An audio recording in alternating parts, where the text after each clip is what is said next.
Nearly every major aspect of New York City has always been in a constant state of flux. Its economy and dominant industries, its population and ethnic mix, real estate market, public and private transportation, these things are all constantly adapting and growing and changing.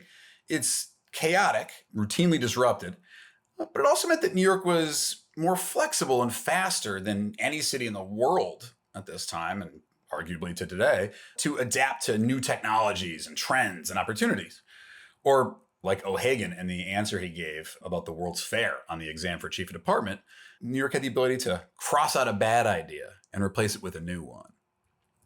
And in this constant state of flux, Tammany's job was to maintain some level of stability and mostly stay out of the way whenever it was possible.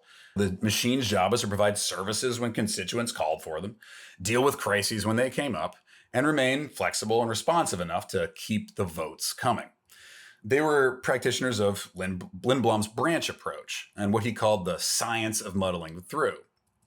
Now, and this process is not pretty. It's got no great philosophical higher calling, but it usually worked. And along with the city's port and work ethic, an endless stream of hardworking people, mostly immigrants, it helped create the greatest jobs and housing producing machine the world had ever known.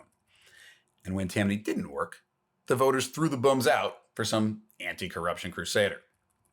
Now, these anti-corruption crusaders, the educated reformers of F. Scott Fitzgerald novels and John Lindsay's childhood, on the other hand, tended to favor what Lindblom called the root approach to decision making, where you comprehensively analyze a situation, determine the ideal course of action, and then charge forward with it, no matter what obstacles emerge.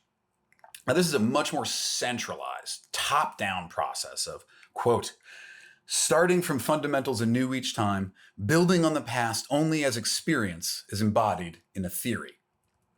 This is the approach of the Blue Ribbon Committee, committed to high ideals and sophisticated philosophies, of the management consultant, the expert panel, the sequestered group of technocrats and power brokers with high-minded ideas of government and justice.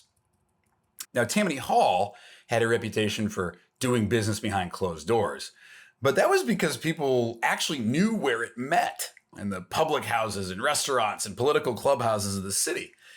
Its doors were sometimes closed, but you could find them. You could bang a fist on them, tack up a petition, or ask for sympathy or money or a job.